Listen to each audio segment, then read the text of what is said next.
What I want to do to conclude this is to look a little bit about the changed social and structural changes that have occurred in farming. And in particular, point out that land reform farming represents a very dramatic change in the structure of commercial agriculture in Zimbabwe. We've moved from a few hundred highly mechanized large commercial farms to tens of thousands of small, more labor-intensive commercial farms. And I want to look first at the significant class implications and then at some of the structural implications. What we're seeing is a move from a small, relatively highly capitalized white elite to a much larger group of what we used to call kulak farmers, family-based commercial farmers hiring labor and producing for the market. They are undercapitalized, but they're still relatively better off than other peasants. They are not subsistence farmers. They are educated, they are knowledgeable, and they are doing high-tech farming. They're using hybrid seeds, they're using fertilizers, pesticides, mechanical plowing, tractors or cattle, and they require capital and wage labor. Now, one of the interesting things has been the change in the labor patterns. This is a chart of the full-time labor now employed on the former white farms. Best estimate we have is there's probably still 100,000 people still employed in the plantation sector, in farms which weren't taken. But more interestingly, there's probably 350,000 full-time workers on these farms. These are the small farmers themselves employing full-time labor. And finally, the new families are using a lot of family labor, and so there's probably 550,000 full-time employed family members on the land reform farms. So there's basically 1 million people employed on the land in Zimbabwe now, on the former white farms. And this is 4 times as many people as who were employed before. Now, the first thing to say is that job creation has very important anti-poverty implications. But there are 2 really serious problems that comes out of that as well. One is that it is estimated that perhaps 75,000 people lost their jobs, former white farm employees who were not rehired by the new farmers. Often they lost their homes as well. This remains an unresolved issue. Many of them are gold panning. Some of them are working for the new farms. But there's somewhere around 75,000 people who lost their job. Now, to put that number in context, the number of job losses during structural adjustment in the 1990s was probably similar, probably about 75,000. And what people will remember here in South Africa is the first migration of large numbers of Zimbabweans here was actually due to structural adjustment. So we're seeing a second impact that's equally large. The other thing that we saw when we were doing our research is that the new farm workers are being paid a very low wage. They're often paid $1 a day plus food, which is about half the minimum wage. Now, one of the things that raises is a somewhat problematic role of the trade union, the agricultural and plantation trade union. They were opposed to land reform in the first place, and they see their role as defending the former white farm workers.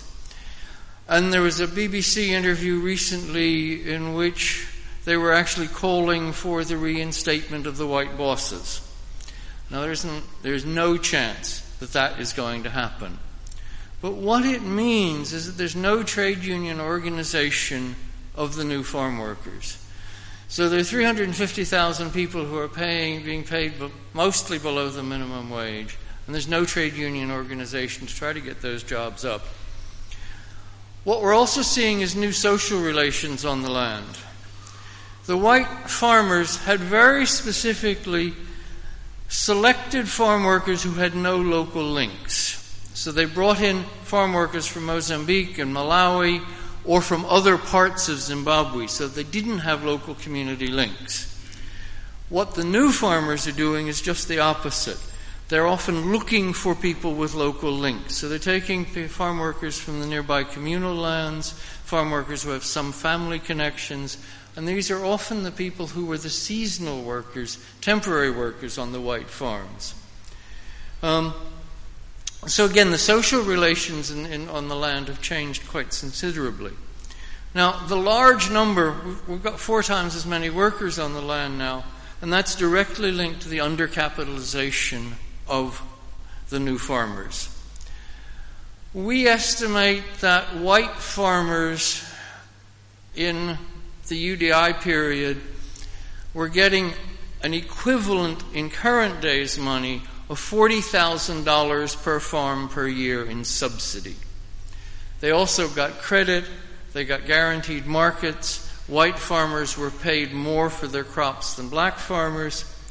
There was a marketing board structure to support them, and there was shared risk. The government was effectively providing some sort of weather insurance for these people.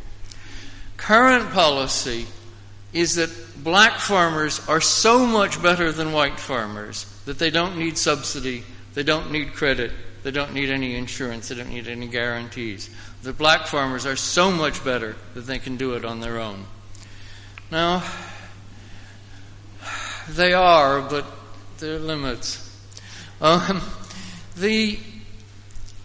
dollarization in 2009, there's been an important response, which is contract farming, particularly for tobacco and cotton, but also for soya and barley and some other crops. Now, if you look at contract farming for tobacco, for instance, the contract company provides input and extension on credit.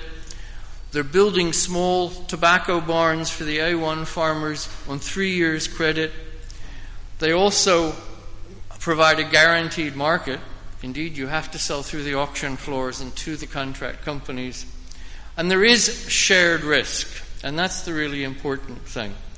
Now, of course, contract farming is highly problematic.